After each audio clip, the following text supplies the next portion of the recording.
Hey guys, welcome to another video and a new series. This is the start of what I'm calling my beginner's tips. I'm going to be filming these as I roam around DayZ and spot things that I think are worth reporting back. Now they will be largely focused, as the title indicates, at beginners, for beginners, and potentially intermediate players. So a lot of you who are experienced players and watch my channel will probably know these, so don't hold that against me. I just feel like some of this knowledge could be handy for people who are trying to get into the game and want some tips or some advice on how to survive and do a whole bunch of other stuff. So let's get going. This is part 1, the first 10 tips. There are some key types of building game, like medical centres, fire stations, police stations.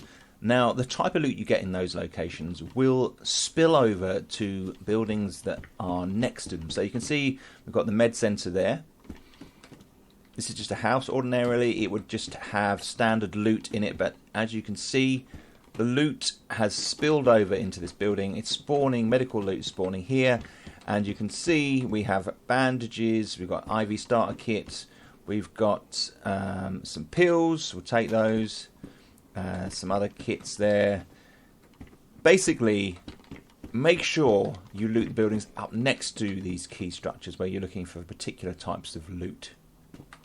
Using bandages is much quicker than using rags. So when you need to bandage, if you apply the bandage itself, the circular one you find at a med centre like this, then it takes half the amount of time to bandage and stop the bleeding, which in this current version of the game is really important.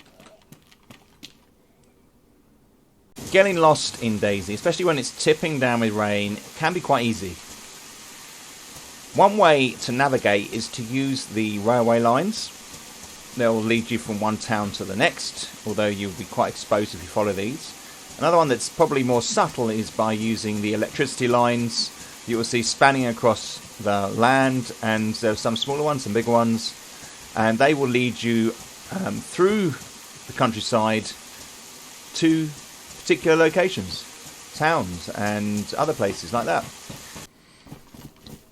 You will find some locations have been barricaded so you can't actually get into them. This is part of the base building mechanism in DayZ, and to be honest, I personally believe that this is a later game element that you really need to worry about once you understand the game itself. But it does mean that there could be players around, and potentially it will block off areas where you want to loot, which I feel is a bit of a pain. I think they're really going to tweak this at some point, but if you see these types of structures, it is player built. In most towns, there are military hotspots. So here in Berezino, you've got 3 cargo containers. I found this jacket in this one, and there's some other bits and pieces. There's one over here, another container with another jacket, and there's a handguard there. Now, these are kind of like hotspots. People will head directly to these locations. If you can learn them, and it will take time to pick them up, you'll be able to find them and head and pick up the best bits of loot in the town. And in fact, Berezino, this is Berezino, has 2. It's got a military base up the hill in the main town area. This is the lumberyard area, and as I say, it's got a military spot down here, so definitely worth learning where those are and head towards them to get the best loot.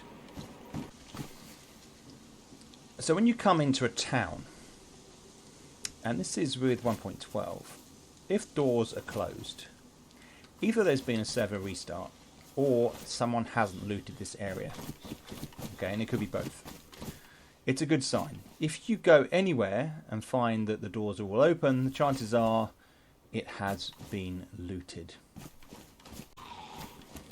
If you've got to fight a zombie, take him somewhere where the body won't be seen. One of the best ways of being tracked and caught in DayZ is if you leave a trail of zombies behind you. Fighting it with a knife isn't the best thing either. Now the body over here is harder to see, so if someone's following you or comes into the area, they won't be alerted to your presence by seeing the trail of zombies that you've left behind. Now this isn't always the case. You can't always lure a zombie into a safe space or a quieter space like this, but it's definitely worth thinking about when you're fighting, because DayZ is often about this. PvP, player versus player. You'll find people that want to hunt other players down, and it's not everybody, but there's a good chance that you will meet people like that in game. Here's another really simple tip. If you see the flat or the tower building that's been hit by a plane, then you know you are in Cherno. No other location has that ruined structure.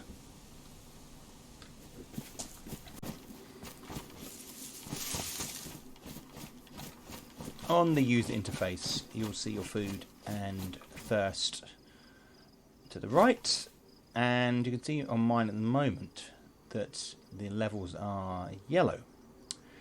Now, it's worth noting that when you're cold, as you can see I am, my temperature is blue, my gauge, my little thermometer down there is blue. You lose food and thirst more quickly, and when you're running, you'll notice there's 3 little arrows beneath the food there and 2 beneath the water on the right hand corner. That means that when you run and do all that sort of thing, your thirst and hunger go down more quickly. Consider using stealth as a means of evading zombies. Obviously, if you're out in the open and they're just standing in front of you and you're crouched down, they'll see you. But if you can kind of weave between bushes and obstacles and buildings and whatnot, using stealth is very viable, and you're very quiet. In the bottom left hand corner of the screen there is a noise indicator by your little crouching man there, and that shows you number of bars and basically how noisy you are. So if you're crouching like this, you're not making too much noise and the zombies are not drawn towards you. So have a think about that, rather than having to take on a field of zombies. So guys, I hope you enjoyed the tips, found them useful. If you did, click the thumbs up. If you haven't subbed already, it'd be awesome if you could. And click the bell for notifications. These are, as I said before, for beginners. So if you're an experienced player, you will know these. But hopefully they will help, and I'm going to bring some more to the channel very soon. So guys, thanks for watching.